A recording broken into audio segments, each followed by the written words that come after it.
Romanos 13, vamos a leer del versículo 11 al 14 y hoy concluimos Romanos 13. Ya solo nos quedarán 3 capítulos. Pero hermano, el otro día revisaba la serie completa, desde el capítulo 1 por encima, todo lo que el Señor nos ha ido enseñando. Ha habido mucha edificación. Si uno los ha ido escuchando, ha habido mucha edificación y nos queda mucha edificación. Romanos capítulo 13, versículos 11 al 14. Dice así la palabra del Señor. Y haced todo esto conociendo el tiempo, que ya es hora de despertaros del sueño, porque ahora la salvación está más cerca de nosotros que cuando creímos. La noche está muy avanzada y el día está cerca. Por tanto, desechemos las obras de las tinieblas y vistámonos con las armas de la luz. Andemos decentemente como de día, no en orgías y borracheras, no en promiscuidad sexual y lujurias, no en pleitos ni en envidias, antes bien, vestíos del Señor Jesucristo y no penséis en proveer para las lujurias de la carne. El título del sermón de esta mañana es El gran día se acerca. El gran día se acerca. En estos últimos 4 versículos, el apóstol Pablo nos vuelve a dar unas indicaciones. Pablo lleva una serie de capítulos hablándonos de cómo es la vida del creyente, de qué significa vivir en el Espíritu. En los últimos versículos, si lo recuerdan, nos hablaba de amar, del no deber nada a nadie a no ser el amarnos unos a otros, porque el que ama dice que había cumplido la ley. En otros textos pasados, Pablo nos había hablado de someternos a las autoridades, nos había hablado de cómo tratar a las personas con humildad, había hablado de los dones, de cómo servir a la iglesia. Pablo llevaba un par de capítulos diciéndonos cómo se vive una vida cristiana. Y el otro día estábamos explicando que la motivación que Pablo nos daba era las misericordias de Dios, lo que Dios había hecho por nosotros. Pablo estaba enseñando que debíamos vivir esa vida conforme a su voluntad, la voluntad de Dios, que debíamos vivir la vida cristiana siguiendo esos mandamientos por lo que Dios había hecho por nosotros. Pablo estaba diciendo, debéis vivir así si entendéis lo que Dios ha hecho por vosotros. Pero ahora, al final del capítulo 13, Pablo llega a una conclusión, porque el versículo 11, miren cómo empieza. Y haced todo esto, es una conclusión también.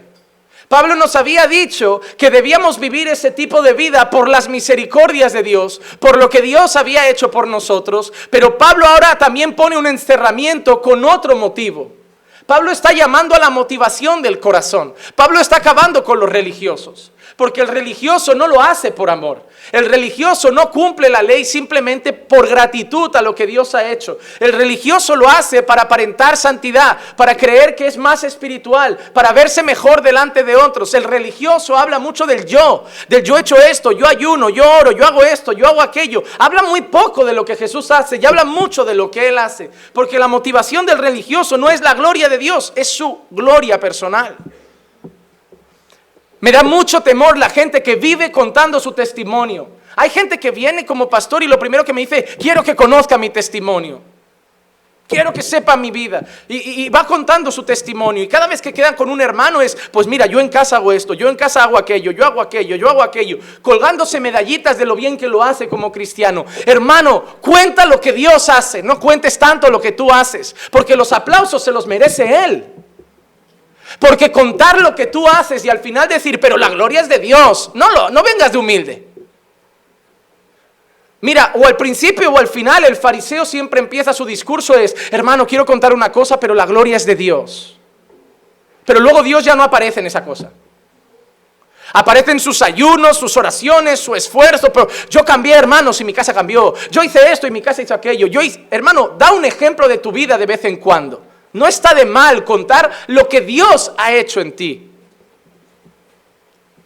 Pero hermano, te digo una cosa, por precaución, huye del yo.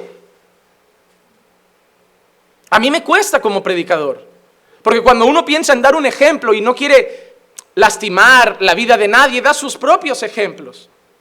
Para que nadie piense que habla de uno, pues habla de uno mismo. Y es muy difícil porque hay un complejo de terminar hablando en la predicación 4 o 5 veces sobre el yo. A lo mejor y se me escapa alguna.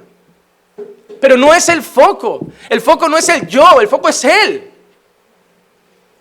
La motivación del religioso es Él y su vida y su espiritualidad y su grandeza. Pero la motivación del creyente, como dijo Pablo al principio, es la misericordia de Dios, es lo que Dios ha hecho. No, hermano, pero no quiero hablar de mí, yo quiero hablar de lo que... Tú sabes lo que Dios ha hecho por nosotros. Y ahora Pablo al final da otra motivación. En primer lugar, la motivación era conocer el amor de Dios por nosotros, conocer lo que Dios había hecho por nosotros, y eso nos iba a conducir a esa vida cristiana perfecta en el Espíritu.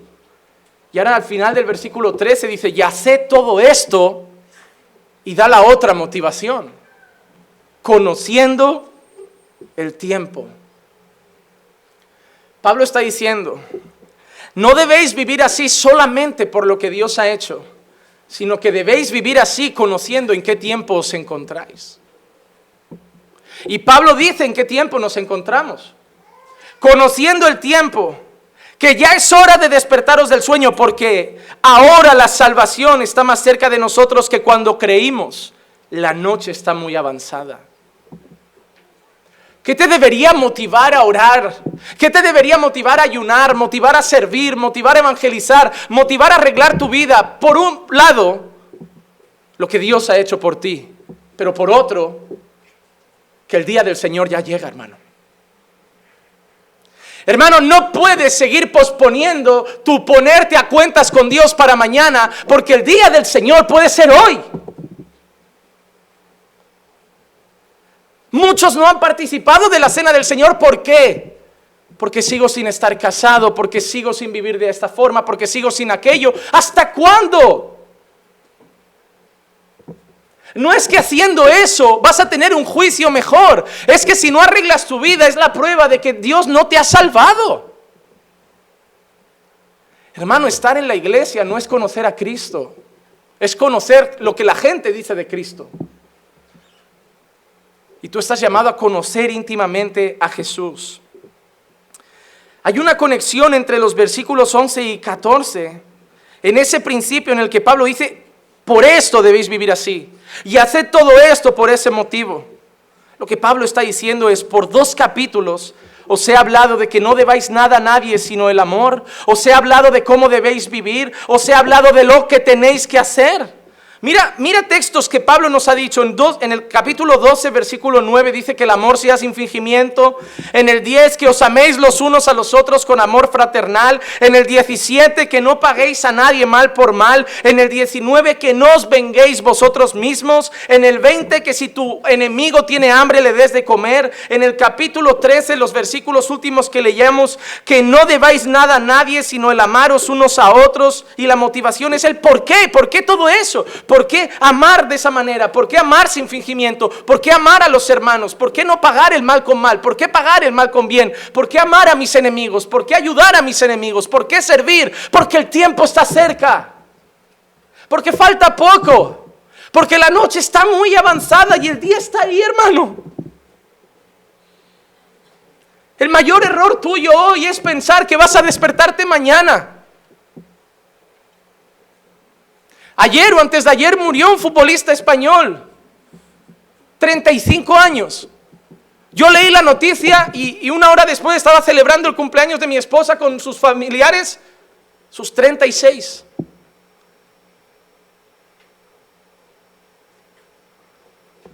Reyes murió en un accidente de coche a los 35 años. Fama, seguramente no iba en un Ford Fiesta. Dinero, pero no estaba despierto. Iba en esta vida dormido, porque no era consciente que las tinieblas estaban muy avanzadas y que el día se acerca. Vivía como el mundo vive. Te impresiona a veces ver que hay gente que solo vive poniendo sus estados de sus viajes, sus paseitos, se compran un coche, una moto. Hermano, no te dejes llevar por eso, están dormidos. Están ciegos a la realidad. Si Pablo los mirara, les diría, abrid los ojos, es hora de despertaros, no de estar gastando, viviendo como... Están dormidos. En su mente entenebrecida creen que ellos realmente están viviendo. Están dormidos. No se dan cuenta que el gran día está cerca. El sermón de hoy a mí me llena de esperanza. Porque tiene su lado bueno y su lado malo. Tiene las dos cosas, pero el foco es el positivo. Hermano, a mí el sermón de hoy me gusta por una cosa también en particular. Porque el tema del campamento de este verano es Apocalipsis. Pero no Apocalipsis sobre la esperanza en Apocalipsis. Son 5 mensajes llenos de esperanza en el libro de Apocalipsis. Y mientras yo preparaba esos mensajes y preparaba este mensaje, veía todo está relacionado. Parece que Dios lleva como 1 mes y medio, 2 meses solo diciéndome una cosa. Las tinieblas ya han avanzado mucho, el gran día ya se acerca. Llevo como 2 meses que lo que Dios me está diciendo es, Juanma, es hora de despertar. Es hora de despertar. Y yo siento en mi corazón que Dios quiere usar mi vida hoy para ser un despertador para ti también. Hermano, yo hoy no vengo a ofenderte, yo no vengo a lastimarte, no vengo a corregirte ni a herirte. Si yo dijera, ¿para qué vengo hoy? Yo espero venir para una cosa, yo vengo para despertarte. Yo vengo para decirte como Pablo, hermano, ya es hora de despertarte. Ya es hora de seguir durmiendo en el banquito de la iglesia otro año más, sin una vida que cambia, sin una vida transformada, como si no pasara nada en tu vida, como si no hubieras conocido a Jesús. Ya es hora de despertarse.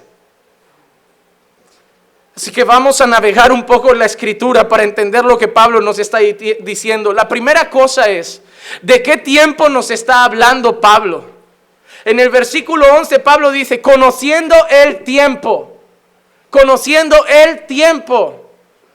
Cuando yo empiezo a estudiar el capítulo 13 y el versículo 11 y Pablo dice conociendo el tiempo, la pregunta que me hago es ¿qué tiempo conozco?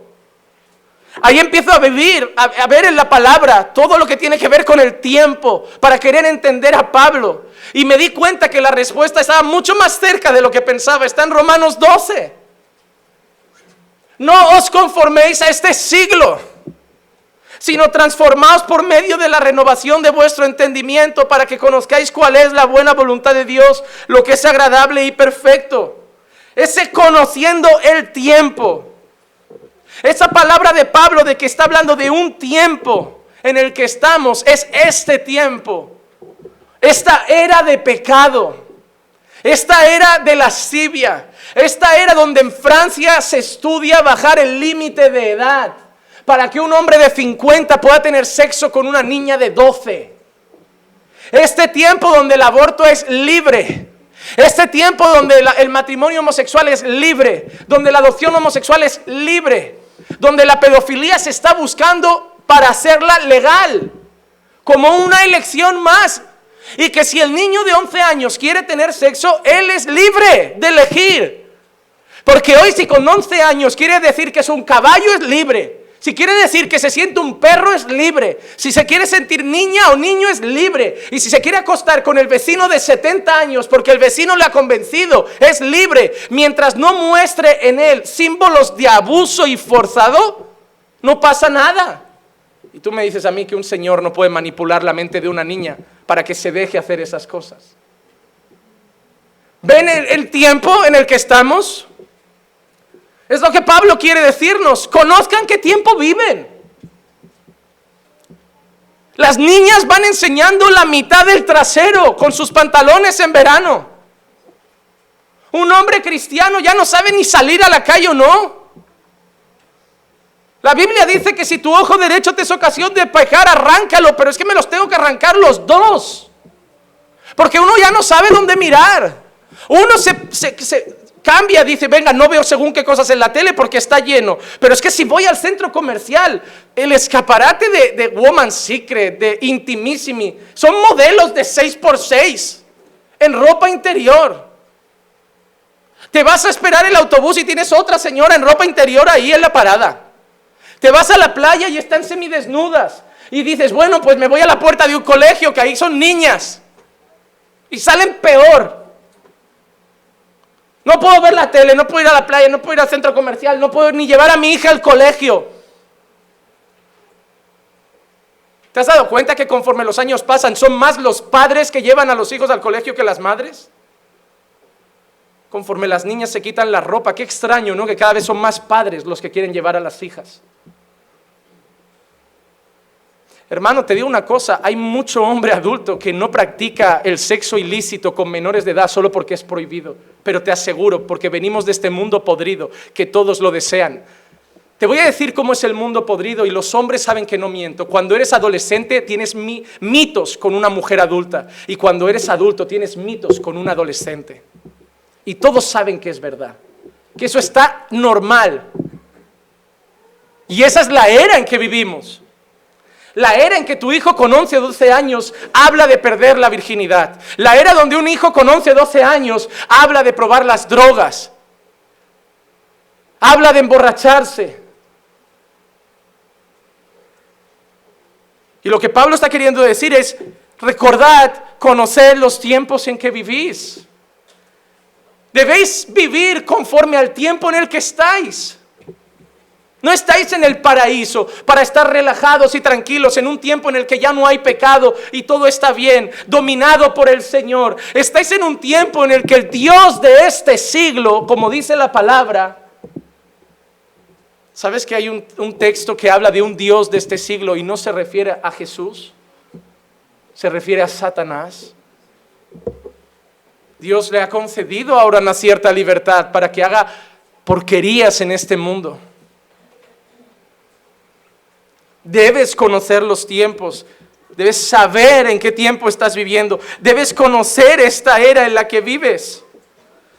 Es muy parecido, hermanos, a lo que Pablo dice en 1 de Tesalonicenses 5:2, porque vosotros sabéis perfectamente que el día del Señor vendrá como un ladrón en la noche. Estamos en medio de la noche, no estamos en medio del día, estamos en medio de las tinieblas. Estamos en medio de la oscuridad, estamos viviendo los tiempos tenebrosos.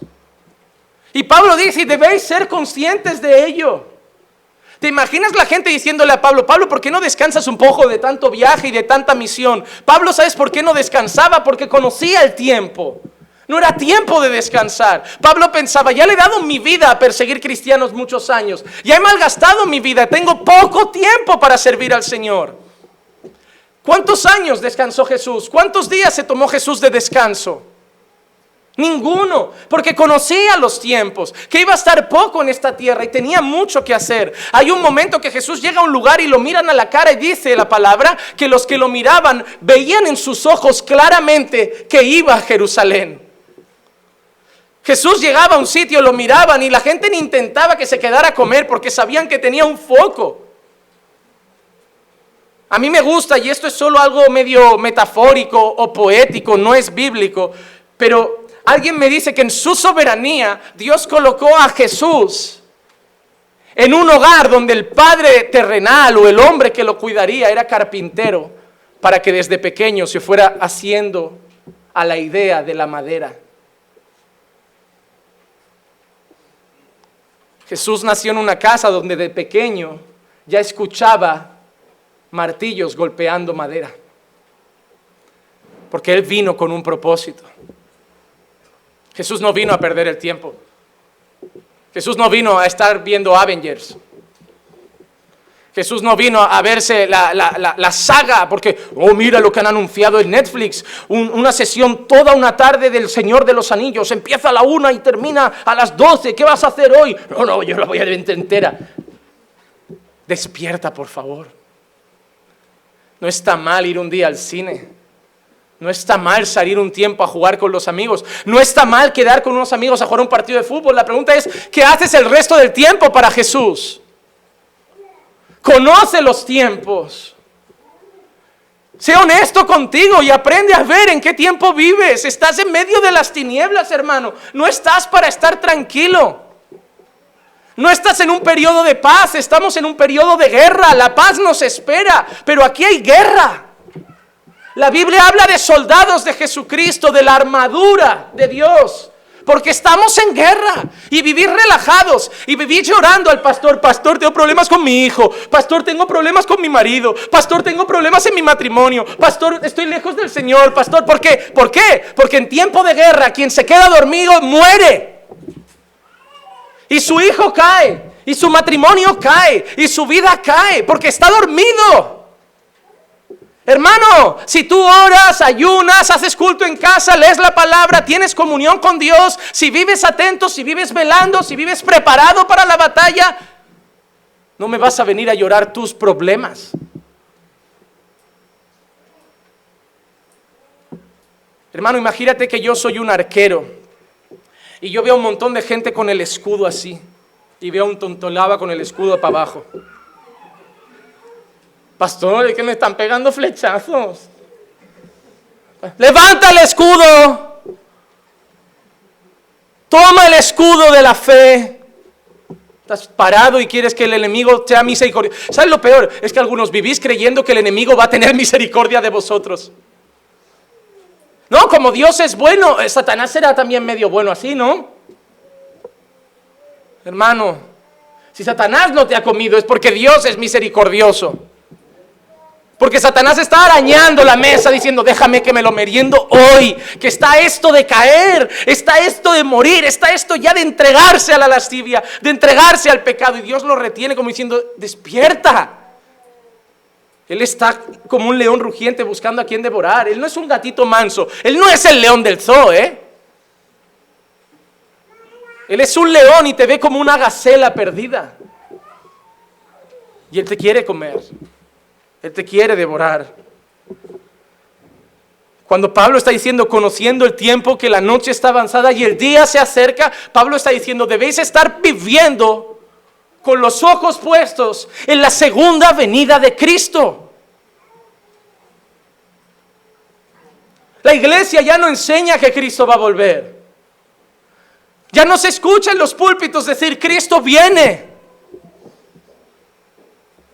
Se escucha en los púlpitos decir: hazte una empresa, todo lo puedes en Cristo que te fortalece. Invierte en tus sueños, Dios lucha por tus sueños, Dios lucha por ti, haz tu vida. Ya no se escucha: Cristo viene. Se escucha: invierte, gasta, vive, pelea por tus sueños. Pero ya no se escucha: Cristo viene. El mensaje de los apóstoles, todo el Nuevo Testamento, es: Cristo viene. Cristo viene. No es hacer dinero, montate empresas. El mensaje de los apóstoles es arreglar vuestras vidas porque Cristo viene. Y lo que Pablo está diciendo al final del capítulo 13 es eso. Ya conocéis el tiempo, la noche está avanzada. Ve cómo está el mundo. No estamos esperando que la luna se ponga en roja y ahí lo veo más claro. Ay, como ladrón en la noche. ¿No te lo vas a esperar? ¿No te va a avisar el día antes? ¿No te va a mandar un WhatsApp que va a decir: mañana a las 12 voy a robarte? Como ladrón en la noche. Así tienes que estar atento. Así debes estar atento. Mira lo que dice también Pablo a los tesalonicenses: mas vosotros, hermanos, no estáis en tinieblas para que aquel día os sorprenda como ladrón. Al mundo les debe sorprender como ladrón. Al mundo les tiene que pillar por sorpresa, porque el mundo está dormido. Pero por eso Pablo dice: vosotros tenéis que estar despiertos. Mira lo que le dice a los tesalonicenses: vosotros no estáis en tinieblas para que aquel día os sorprenda. Hermano, cuando suene la trompeta, cuando el Señor venga montado en un corcel blanco, cuando el Señor venga con sus ángeles, tú no te estarás sorprendido. Tú te lo estarás esperando. Tú ese día no vas a decir: ¿qué pasa? ¿Qué pasa? ¿Qué pasa? Tú ese día vas a mirar todo eso y vas a decir: llegó, llegó. El esperado, el anunciado, el ansiado, el deseado de las naciones llegó por fin. Y cuando lo veas venir, te vas a postrar y vas a decir: no me pillas por sorpresa, te estaba esperando. Porque el corazón de la iglesia es eso: Maranata, ven Señor Jesús. No duerme la iglesia. Pablo dice: no estáis en tinieblas para que aquel día os sorprenda como ladrón. Dice: porque todos vosotros sois hijos de luz. Sois hijos del día, no somos de la noche ni de tinieblas. Por tanto, mira versículo 6 de 1 Tesalonicenses 5. Por tanto, no durmamos como los demás. ¿Ves la conexión? ¿Ves la conexión? 1 Tesalonicenses 5, 6 dice: no durmamos como los demás. Romanos 13, 11 dice que es hora de despertar. ¿Ves la conexión? Dice, en Tesalonicenses sigue diciendo: sino velemos y seamos sobrios, porque los que duermen de noche duermen, y los que se embriagan de noche se embriagan. ¿Ves otra relación? Los que se embriagan de noche se embriagan. Y Pablo dice en Romanos que los que están en la noche, ¿qué hacen? Borracheras, lujurias. ¿Ves la conexión constante? Pero nosotros que somos del día, seamos sobrios, habiéndonos vestido con la coraza de fe y de amor, y con la esperanza de salvación como yelmo. ¿Ves lo que dice? Y Pablo había dicho a los romanos que había que vestirse de las armas del día, de las armas de la luz. Porque no nos ha puesto Dios para ira, sino para alcanzar salvación por medio de nuestro Señor Jesucristo. ¿Ves la conexión entre tesalonicenses y romanos? ¿Qué les decía Pablo a los tesalonicenses? Despertad, porque los de la noche son los que se están emborrachando, pero vosotros sois los hijos de Dios y tenéis que estar vestidos con las armas de Dios, con la esperanza, con la fe, con el yelmo de la salvación. Y a los romanos les dice lo mismo: es hora de despertar. Porque la noche las tinieblas ya han pasado, la noche está avanzada y el día está cerca. Entonces desecha esas cosas y vístete con las armas del día, con las armas de la luz. Por tanto, cuando Pablo habla de este tiempo, Pablo no solo está pensando en cosas malas, porque hay mucho cristiano negativo.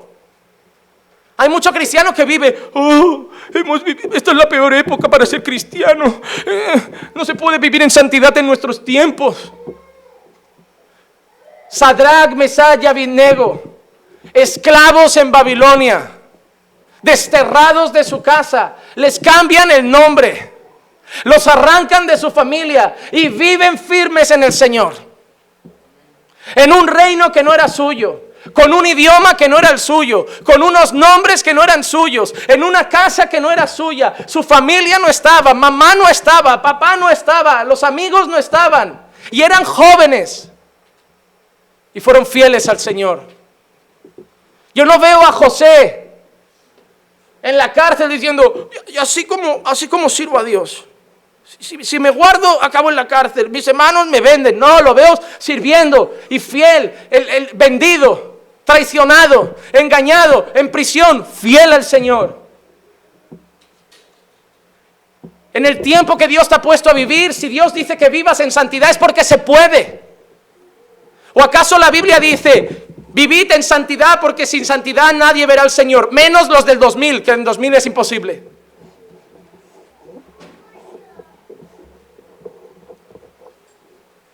No importa el tiempo en el que vivas, porque desde entonces la noche ya estaba avanzada.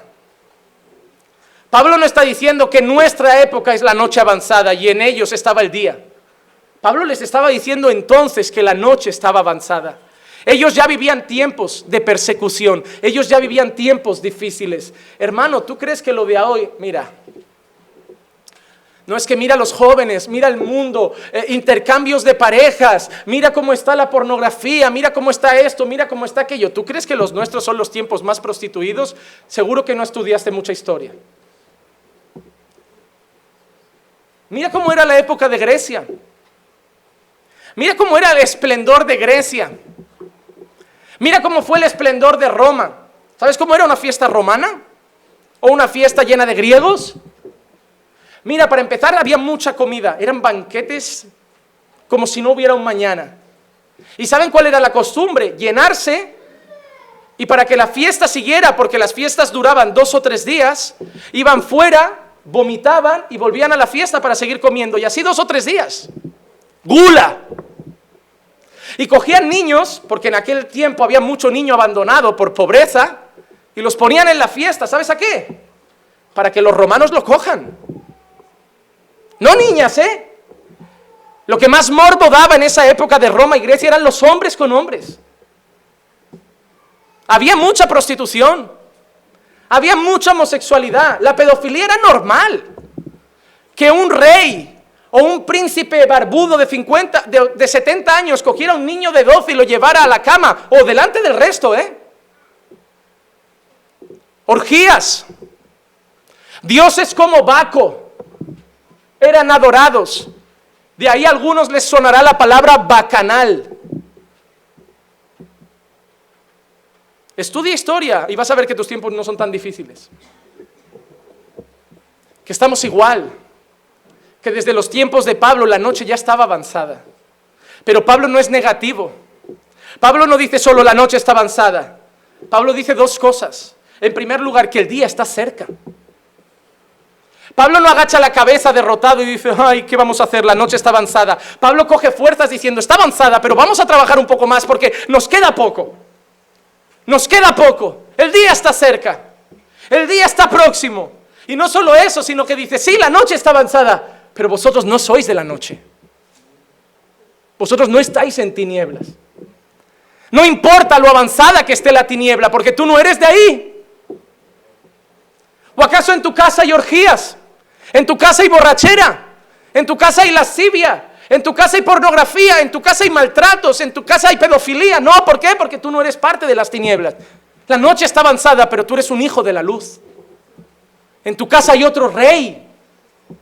En tu casa no reina el Dios de este siglo. En tu casa reina el Dios eterno y soberano, el que es, el que era y el que será.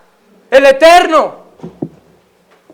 El mundo se puede caer en pedazos, pero mi casa sigue en la roca. ¿Crees que no desanima a un pastor predicar tanto con el pecado y parece que todo va de mal en peor? ¿Pero por qué predico contra el pecado? Por 2 motivos. Porque de algunos es el último día que van a oír del pecado. Porque algunos es el último día que van a oír arrepiéntete que Cristo viene. Y en segundo, porque sé que yo no estoy en medio del pecado. Que yo soy un hijo de la luz. Hermano, yo sé quién soy. Y yo no cojo la excusa de cómo está el mundo. Yo me agarro a la esperanza de quién es mi Dios. El mundo va a ir de mal en peor, hermano. Si tú estás esperando que las cosas se pongan mejor para servir al Señor, olvídate. Te voy a ser sincero. Es más probable que terminemos buscando un local escondido. Es más probable que terminemos congregando en un parque que compremos un lugar más grande. Al ritmo que van las cosas en España. Todos pensamos en el próximo local más grande.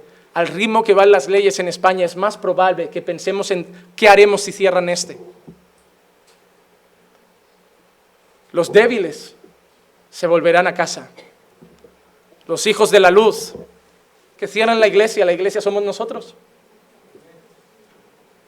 Que nos cierren el local mientras tengamos un grupo donde poder reunirnos. Pastor, pero es que no cabemos todos en casas. Pues si se hace prohibido el evangelio en España como en Corea y nos tenemos que juntar en diferentes casas y comunicarnos por teléfono y hacer lo que sea, pero para seguir reuniéndonos a adorar al Rey, lo haremos. Pero no importa que el mundo caiga en pedazos. Yo soy de la luz. Yo soy de la luz. Pablo dice, vosotros no estáis en tinieblas. Ustedes viven en una era oscura. Ustedes viven en un tiempo oscuro, pecaminoso, podrido. Pero ustedes no pertenecen allí. Ustedes son hijos de la luz. Ustedes están vestidos de Jesucristo, del Mesías esperado, del Salvador de esta época maligna. Entonces la pregunta es, ¿qué significa este tiempo para nosotros? ¿Qué significa esta era para nosotros? ¿Qué debemos hacer en esta era para nosotros? Miren algunos pasajes, 1 Corintios 10, 11. Los eventos del Antiguo Testamento, dice Pablo, están escritas para amonestaros a nosotros, a quienes han alcanzado los fines de los siglos. Mira lo que dice en 2 Corintios 5, 17, el que está en Cristo es nueva criatura, las cosas viejas pasaron, todas son hechas nuevas. Colosenses 1:13, Dios nos ha librado de la potestad de las tinieblas y trasladado al reino de su Hijo amado. Yo no vivo en este tiempo pensando que Satanás manda. Eso es una visión equivocada. Pensar que en este tiempo Satanás manda es una visión equivocada. En este tiempo Satanás tiene cierta libertad, pero quien manda siempre ha sido y seguirá siendo Dios. En segundo lugar, la gente piensa en un reino que va a venir. No, estamos en las tinieblas esperando el reino que vendrá. No has entendido las Escrituras. ¿Por qué no las has entendido? Porque Marcos 1:15 dice, el tiempo se ha cumplido y el reino de Dios se ha acercado. No has entendido en qué era estás viviendo. Hermano, esta era oscura no está 100% gobernada por Satanás. Cristo tiene a su pueblo. El reino de Dios ya está aquí. Hermano, nosotros no estamos esperando el reino de Dios, estamos viviendo el reino de Dios. Solo que estamos en ese tiempo de bypass. Estamos en ese tiempo en el que sí, la noche está avanzada, estamos en medio de la oscuridad, pero Jesús no dijo que el reino de Dios vendría. Jesús dijo que el reino de Dios ya estaba ahí con él. Jesús inaugura el reino de Dios cuando llega a esta tierra. No dice que toda potestad le es dada y luego él entrega potestad, una parte de esa potestad a su iglesia. Pero hermanos, nosotros estamos viviendo el reino de Dios. No estamos viviendo, sufriendo en las tinieblas y esperando. Estamos ya viviendo el reino de Dios. Solo que en este tiempo en que vivimos hay dos características que Pablo dice: la noche avanzada y el día se acerca. Pero esa señal no es mala. Pablo no quiere que tú pongas los ojos diciendo la noche está avanzada. Pablo quiere que pongas los ojos en el día está cerca. Pablo no quiere que mires la palabra noche. Pablo quiere que mires la palabra día. Esa es una palabra de esperanza para un cristiano que sufre. Es una palabra de esperanza para el creyente que está sufriendo con su propio pecado. Hermano, ¿qué cosas te hacen a ti sufrir como cristiano? ¿No tener dinero?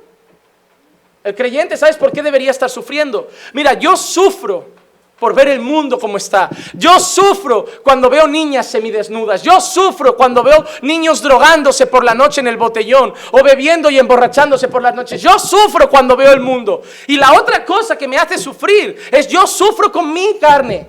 Sufro con mi pecado. Sufro que me encantaría ya tener un cuerpo glorificado y todavía no lo tengo y quiero servir bien al Señor y a veces fallo y eso me hace sufrir. En esa era estamos. Pero eso es una palabra de esperanza para nosotros. El día está cerca. ¿Qué día? El día en que este mundo se acaba. El día en que esta prostitución se acaba. Pero también el día en que mi lucha con mi pecado acaba. Tú sabes lo que será vivir ahora, Juan Manuel, sin tener que estar orando por no tener tentaciones, sin tener que estar orando por no caer en pecado, sin tener que estar orando para no dar lugar a la ira, sin tener que estar orando para no dar lugar al rencor, a la envidia o la codicia. Tú sabes que será ese tiempo donde nada de eso vendrá a mi corazón a llamar a la puerta de mi vida. Para mí eso es una palabra de esperanza. Yo estoy esperando lo que Apocalipsis dice. El día en que la muerte ya será lanzada al lago de fuego, todo eso se acabará. Y yo recibiré ese cuerpo de gloria. Mire, yo quiero citar un poco las palabras de Isaías. Isaías 60:1-3 dice: ha irrumpido sobre el mundo. La gloria del Señor ha nacido sobre ti. Porque aquí tinieblas cubrirán la tierra y oscuridad las naciones. ¿Cómo está nuestro tiempo? Tinieblas cubrirán la tierra y oscuridad las naciones. Mas sobre ti amanecerá el Señor, y sobre ti será vista su gloria, y andarán las naciones a tu luz, y los reyes al resplandor de tu nacimiento. ¿Ven esas palabras? tinieblas cubrirán la tierra, tinieblas cubrirán el mundo, oscuridad inundará las naciones, pero dice más, sobre ti amanecerá el Señor, sobre ti será vista su gloria. Hay un concepto para los creyentes, el dónde estamos y el quiénes somos. El mundo está en tinieblas, pero sobre mí está la gloria del Señor. El mundo está oscuro, pero sobre mí está la luz de Cristo. El propio Jesús, ¿qué nos dice? Sois la luz del mundo. El mundo está oscuro y en tinieblas, y vosotros no tenéis que esconderos para que no os vean las tinieblas. Sois la luz. Tenéis que alumbrar para que el mundo vaya a esa luz, y esa luz soy yo. No sois vosotros que tenéis luz propia. Soy yo que brillo a través de vosotros. Y cuando las tinieblas vayan a vuestra luz, llegarán a mi luz. Pero hermano, mucho farsante dice, Jesús no viene, Jesús no viene. Ha pasado mucho y Jesús no viene. Pero Pedro también dijo que para Dios 1000 años será como un día.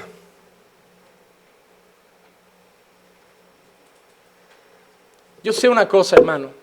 Puede ser que pasen 2000 más y no venga, pero sé que va a venir. Y yo no voy a sentarme diciendo, no creo que venga en próximos 2000 años. Yo voy a vivir hoy como si viniera hoy. Y si mañana me levanto y no ha venido, viviré igual. Y si mañana me levanto y no ha vivido, viviré igual. Y si me llegan a enterrar, viviré el último día como si ese día viniera. Y mis últimas palabras, si muero en esta tierra, serán, no has venido todavía, pero ahora yo voy a ti. Porque yo he velado. Porque esa es la actitud del creyente. El creyente está velando. Está velando. Está guardando. Hermano, si tú no tuvieras la esperanza de que Cristo viene, ¿qué esperanza te quedaría como creyente? Yo creo que muchos de ustedes viven en esa vida dada al pecado, en ese cristianismo apagado y sin sentido, en juego con el mundo, juego con el pecado y luego vengo a cantar el domingo, me voy gastando mi dinerito en chorradas, pero no me rindo al Señor. Yo creo que viven ahí porque en el fondo no creen que Jesús vuelve. No tienen esperanza ya. Viven un cristianismo sin esperanza, porque la esperanza del creyente es el cara a cara con Jesús. Hermano, tú no estarías aquí si no supieras que un día te vas a encontrar con Él cara a cara. Si a ti alguien te dijera, mira, eso no va a pasar, eso era un cuento, no te vas a encontrar con Jesús, ni va a venir, ni te va a esperar cuando mueras, tú hoy ya vuelves a casa. ¿Qué esperanza me queda entonces en este mundo de dolor? ¿Qué esperanza me queda para aguantar el sufrimiento? ¿Qué esperanza me queda para aguantar toda esta prostitución? Si me dices que no me lo voy a encontrar, ¿qué esperanza me queda para aguantar todo esto? Entonces me rindo ya. Ya no lucho más. Ya dejo que la vida me lleve para adelante. Ya dejo, bueno, que hay que comprar. Vivimos gastando, vivimos prostituyéndonos. Ya dejas y total, al final no me espera nada. Ya paso de luchar. Si mi mujer quiere el divorcio, pues tómalo. Si mi hijo no quiere hablarme, pues que no me hable. Yo me busco otra familia, yo monto otra cosa. Y si sale mal, pues otra más. Pero total, no me espera nada. Ya no tienes fuerzas para luchar cuando no hay esperanza. Imagínate que te dan la noticia de que tienes cáncer, pero hay dos tipos de noticia. Imagínate que te dicen, lo hemos cogido muy avanzado. No hay nada que hacer. Seguro que tu actitud es muy diferente a si te dicen, lo hemos cogido a tiempo. Con quimioterapia y tratamiento es muy posible que venzamos esto. La misma noticia de cáncer te hará salir muy diferente de esa consulta. Una saldrás llorando diciendo, se acabó la vida, nada tiene sentido. Tu mujer te va a decir algo, vas a decir, haz lo que te dé la gana, total, igual en un par de horas me muero. Pero de la otra manera vas a salir, vale, está chunga la cosa, está complicada, hay cáncer, hay una enfermedad muy seria, pero hay esperanza. Entonces, no vas a decir, ¿para qué ir a quimioterapia? Vas a decir, no, voy a ir a quimio y voy a ir todas las sesiones. Se cae el pelo, bueno, lo aguanto, se cae el pelo y lo que pasa y me quedo flaco y sin fuerza, pero hay esperanza y vas a luchar. La esperanza da fuerza. Un creyente sin esperanza es un creyente que se arrastra, porque ha perdido la esperanza en el Señor. Pero Pablo dice en segunda instancia, no solo que la noche está más cerca, más avanzada y que el día ya está cerca, sino que Pablo también dice que la salvación ahora está más cerca de nosotros. Y esa expresión es un poco extraña. Pablo dice, la salvación la tenéis más cerca que cuando creísteis. Pero hermanos, es raro, ¿no? Porque yo pensaba que yo ya era salvo. ¿Qué quiere decir Pablo con eso de que la salvación está más cerca de cuando creísteis? Si yo ya soy salvo. Pablo ya ha dicho que somos salvos, porque el mismo Pablo ha dicho, ninguna condenación hay para los que están en Cristo Jesús. Entonces, ¿por qué dice Pablo ahora que la salvación está más cerca que cuando hemos creído? O sea que no somos salvos, si hemos creído vamos acercándonos a la salvación, no. Lo que Pablo sabe que la salvación es muy compleja. Pablo sabe que la salvación no es solo has creído, ya eres salvo. Pablo sabe que lo que hemos recibido es una salvación eterna, pero que la manifestación de la salvación todavía no está completa. Pablo sabe que el día de la salvación completa va a ser cuando no haya más pecado, no haya más enfermedad, no haya más dolor. Pablo sabe que eres salvo y que ahora puedes hablar con Él, pero Pablo sabe que los salvos mañana estarán con Él. Pablo sabe que hemos sido salvos, pero que seguimos en las tinieblas, pero que ese día se acerca, aquel día en el que la salvación ya será su cúmulo, ya estará plena y completa. Y llegaremos a ese día donde no habrá más pecado, no habrá más dolor, no habrá más tristeza, y ya no tendremos que doblar las rodillas para hablar con Él. Él estará ahí. Y ese es otro llamado de esperanza de Pablo. Vais a tenerlo cara a cara. ¿Sabes que Jesús te va a abrazar? ¿Sabes que Jesús te va a dar un abrazo y te va a decir, valió la pena, hijo, llorar? Valió la pena aguantar tu matrimonio. Valió la pena seguir orando, valió la pena seguir sirviendo, valió la pena el rechazo de tus amigos, valió la pena el rechazo de tu familia. ¿Por qué, Jesús? Porque hoy estás aquí. Y te va a abrazar, hermano. Eso es lo que dice Pablo, ese día está cerca.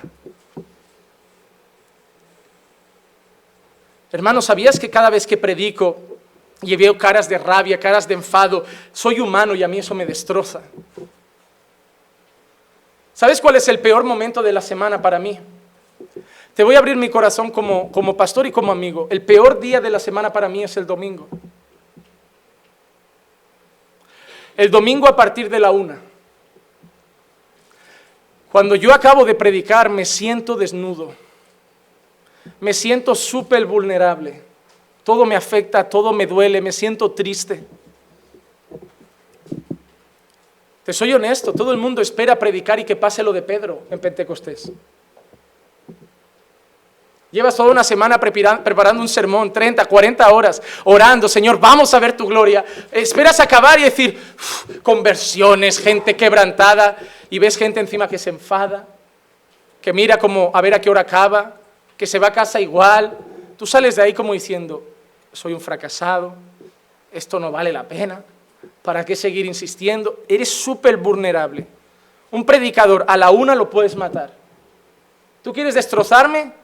Cógeme a la 1 y di, tenemos que hablar, tengo que decirte algo y dime algo malo.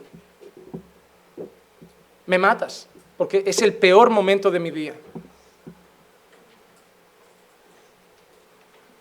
Pero ¿sabes por qué vuelvo otro domingo?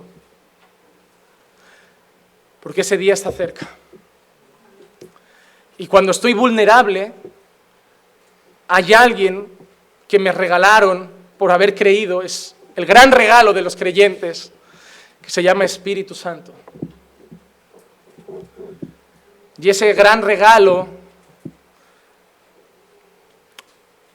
hay una voz en mi corazón que me dice, ¿y quién te ha dicho que queremos a un Juan más fuerte? ¿Y quién te ha dicho que queremos a un Juanma todoterreno? ¿Y quién te ha dicho que queremos a un Juanma campeón que siempre puede con todo y que aguanta con todo? No, nosotros nos gloriamos en el Juanma débil. Es en tu debilidad, Juanma, donde nosotros crecemos. Es en tu debilidad donde nosotros nos gloriamos. Es cuando quieres tirar la toalla que nosotros aparecemos y te volvemos a poner la mano detrás diciendo, tú no te caes, nosotros te levantamos.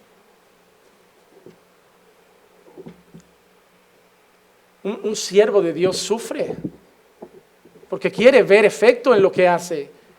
Ah, no, yo solo planto la semilla y yo confío en el Señor. Es fácil decirlo, pero tú quieres ver qué pasa. Yo me sé la teoría, yo me la sé. Uno planta, uno riega, pero Dios da el crecimiento. Yo la teoría te la digo. El teórico me lo he sacado. Pero soy humano. Yo sé la teoría, que si yo busco al Señor, mi casa estará bien, pero quiero verlo pronto, no quiero esperar un año, quiero ver que en 2 semanas se empieza a ver algo, ¿no? Y da ese desespero de no veo cambio, nada pasa. Pero ese día llega y me vuelve a dar fuerzas. Venga, una semanita más, una más. Hermano, yo no sé si voy a llegar a los 80, yo vivo como si fuera la última semana.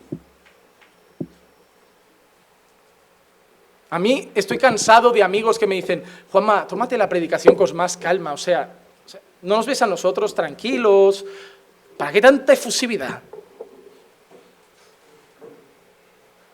¿Por qué tanta vena hinchada? O sea, ¿por qué tanto como si te quieres meter dentro de ellos? Relájate.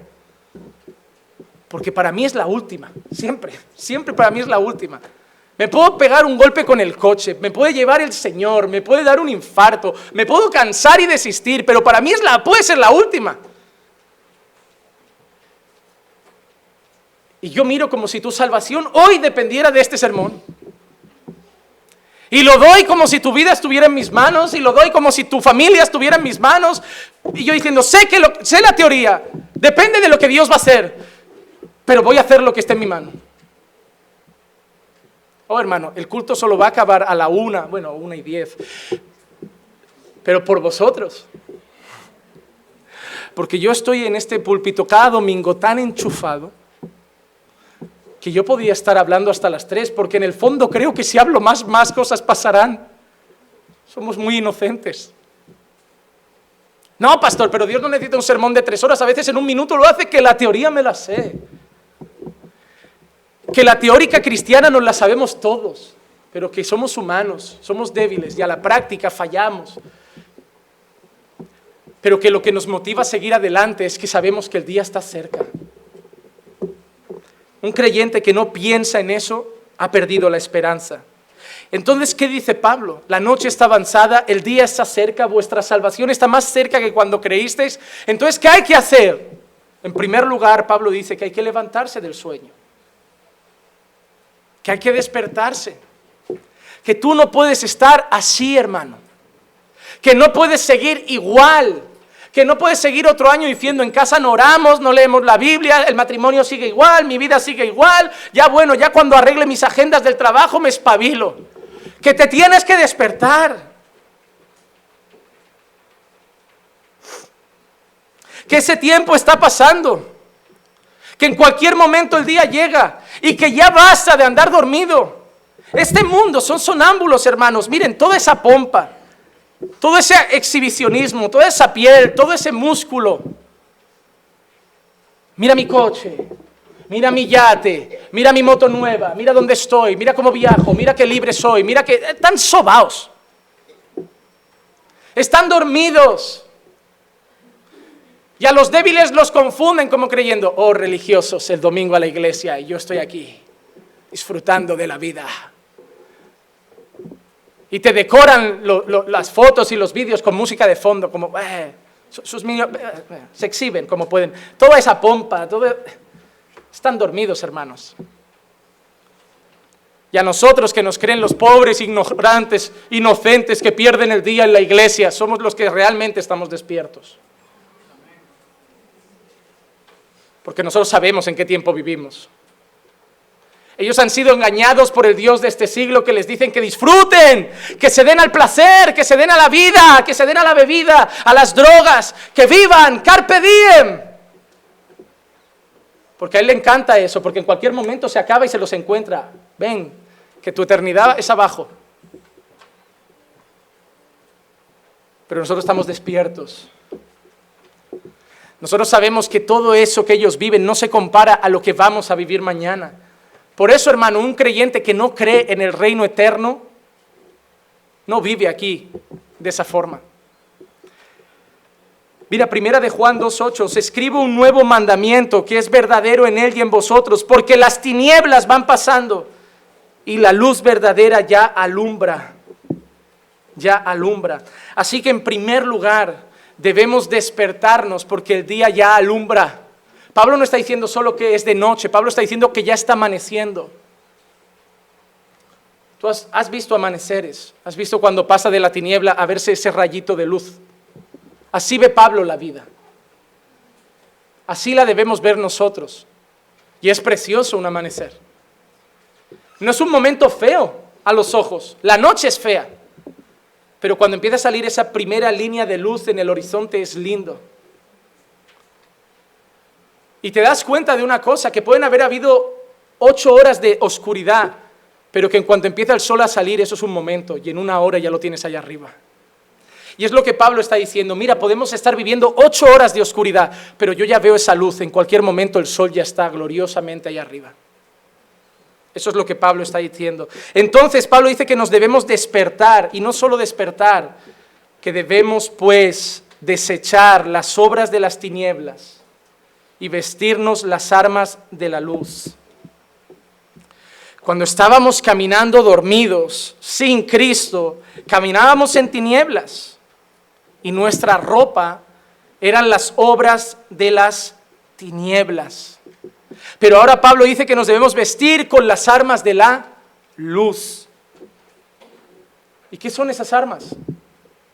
¿Cómo se viste un creyente? Pues falda larga. No, no dice eso, hermano. Pues con camisa y corbata. No, Pablo no está hablando de ropa. Pablo está usando una metáfora. Pablo no está hablando de ropa. Pero para entender lo que Pablo está diciendo ahí, es bueno entender a Pablo. Por eso la Biblia no puedes leer libros sueltos. Si tú quieres entender Romanos, tienes que entender a Pablo primero, que es quien lo escribió. Porque tiene su manera de decir las cosas. Pablo está hablando de una ropa, de una vestidura. Pero Pablo ha dejado claro en otros libros qué es esa vestidura. Mire, por ejemplo, Colosenses 3:12, Pablo dice, vestíos como escogidos de Dios, santos y amados, de entrañable misericordia, de benignidad, de humildad, de mansedumbre, de paciencia. Mira las ropas que Pablo dice. Misericordia, humildad, bondad, paciencia, benignidad. Y no solo eso. En Gálatas 3:27 Pablo dice, porque todos los que habéis sido bautizados en Cristo, de Cristo estáis revestidos. Entonces, hermanos, es tiempo de quitarte la vieja ropa. Tu ropa huele mal, la del pasado, está sucia, hay que echarla al cesto. No, hermanos, ¿qué cesto? Esa ropa hay que quemarla. Tienes que vestirte otra ropa. Mira, a los tesalonicenses, Pablo les dice, porque los que duermen de noche duermen, y los que se emborrachan de noche se emborrachan, pero puesto que nosotros somos del día, somos sobrios, habiéndonos puesto la coraza de la fe y del amor, y por yelmo la esperanza de la salvación. Entonces Pablo aquí, ¿qué está diciendo? Otra vestidura. ¿Cuál? La coraza de la fe y el amor, y el yelmo de la esperanza y la salvación. Pablo quiere, en el versículo 14 lo remata, que te vistas de Cristo. Y vestirte de Cristo no es quitarle las sandalias y la túnica y ponértela. Vestirte de Cristo no es una imposición. Vestirte de Cristo no es una vida aburrida. Miren, y lo voy a leer, porque me encantó este texto de John Piper. Vestirse de Cristo cada día no significa usarle como una imposición, una molestia o una carga.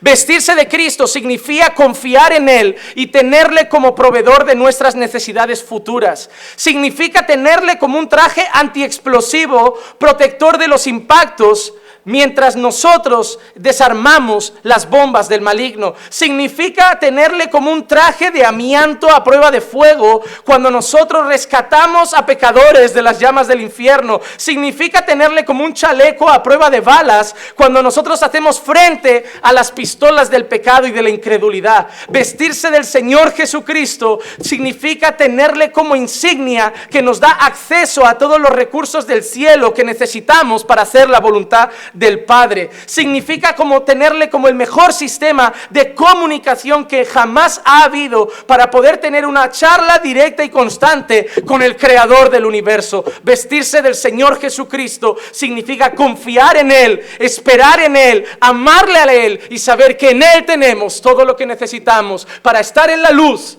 aunque vivamos en las tinieblas. Eso es vestirse de Jesucristo. John Piper es el mejor. Es mejor. Entonces hay dos características anda de día, honestamente, no en glotonerías ni borracheras, no en lujurias ni lascivia, no en contienda ni envidia. Vístete a Cristo, vístete las vestiduras de Cristo. En el otro texto Pablo hablaba de la coraza del amor y la fe y el yelmo de la esperanza y la salvación. Y yo quiero acabar con este simbolismo. Miren, la fe viene por el oír y el oír de la palabra de Dios. Vestirse de fe es vestirse de palabra. La esperanza solo está en una cosa, en las promesas de Dios. Vestirse con la coraza de la esperanza es vestirse con las promesas del Señor, es mirar sus promesas. Y vestirse con el yelmo de la salvación solo está en una persona, está en Cristo. Vestirse con el yelmo de la salvación es vestirse de Jesucristo. Así que termino con una lectura para ver la similitud de Romanos 13, del 11 al 14. Termino con 1 Tesalonicenses 5, del 1 al 11. Hago la lectura y terminamos.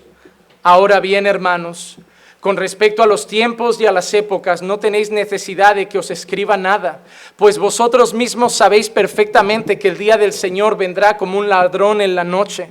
Que cuando estén diciendo paz y seguridad, entonces la destrucción vendrá sobre ellos repentinamente, como dolores de parto a una mujer que está encinta, y nadie escapará. Pero vosotros, hermanos, no estáis en tinieblas para que el día os sorprenda como ladrón, porque todos vosotros sois hijos de la luz e hijos del día. No somos de la noche ni de las tinieblas, por tanto, no durmamos como los demás, sino estemos alerta y seamos sobrios, porque los que duermen de noche duermen, y los que se emborrachan de noche se emborrachan. Pero puesto que nosotros somos del día, seamos sobrios, habiéndonos puesto la coraza de la fe y del amor, y por yelmo la esperanza de la salvación.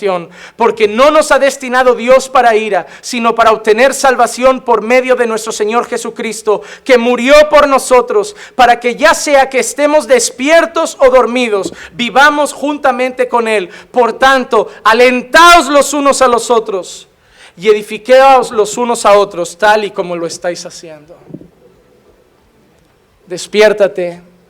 Quítate las vestiduras de las tinieblas, vístete con la coraza de los que están en el día, vístete de Jesucristo y pon tus ojos en ese día que no falta, que ya llega. Las tinieblas han avanzado, el día está a las puertas, Cristo está viniendo a por su iglesia. Vamos a orar.